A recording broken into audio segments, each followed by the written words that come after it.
আয় বাড়াতে দ্রুতই ভাগ করা হবে এনবিআরকে, যেখানে রাজস্ব নীতি তৈরি করবেন কর বিশেষজ্ঞরা, আর আমলাদের হাতে থাকবে তা বাস্তবায়নের দায়িত্ব। বাজেট নিয়ে সিপিডির সংলাপে কথা জানান অর্থমন্ত্রী আমির খসরু মাহমুদ চৌধুরী। অন্য বক্তারা বলেন, নতুন কর কাঠামো বোঝা বাড়াবে তুলনামূলক কম আয়ের মানুষের ওপর, আর প্রবৃদ্ধির চেয়ে বরং জ্বালানি সংকট সমাধানে নজর দেওয়ার পরামর্শ দিয়েছেন ব্যবসায়ীরা। আরো জানাচ্ছেন মইনুল হাসান।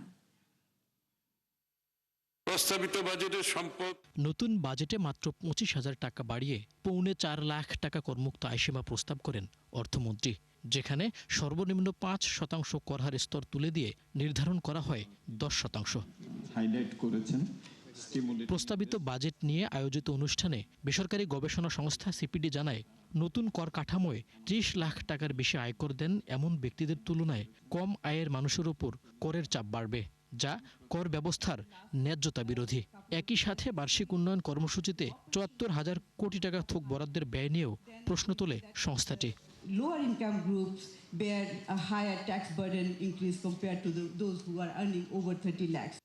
সংলাপে অর্থনীতিবিদরা জানান, বিনিয়োগের জন্য নয়, ঋণ এখন টিকে থাকার হাতিয়ার। অর্থনৈতিক বৈষম্য চরম আকার ধারণ করেছে জানিয়ে তা কমাতে সম্পদ কর, উত্তরাধিকার কর চালু সহ সংস্কারে জোর দেওয়ার পরামর্শ দেন তারা। Implementation failures is as big a problem as corruption. If you calculate the figures, it may be more than capital flight. And the third one is what I would call institutional waste. Unnecessary offices, state-owned enterprises,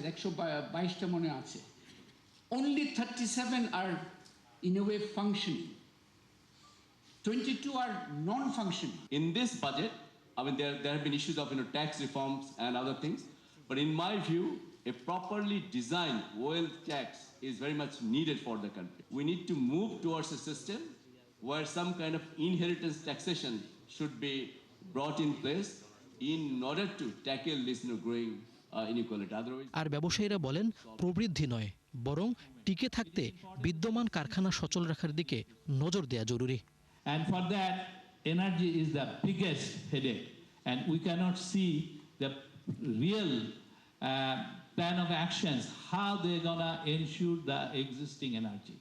budget বাস্তবায়নে রাজস্ব আয় বাড়ানোর বিকল্প নেই জানিয়ে অর্থমন্ত্রী বলেন, সংস্কারের অংশ হিসেবে 2 ভাগ করা হবে এনবিআরকে, যেখানে রাজস্ব নীতি তৈরি করবেন কর বিশেষজ্ঞরা। বাংলাদেশের মেজর ট্যাক্সেশন প্রবলেম এন্ড বিয়ারের প্রবলেম হচ্ছে policy making.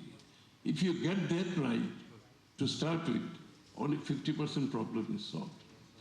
So policy level, we want the expert group to make the policy, not the bureaucrats.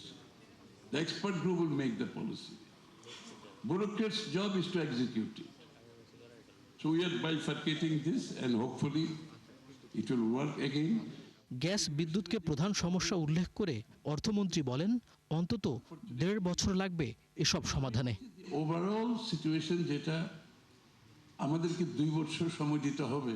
Moinul Hasan, 71, Dhaka.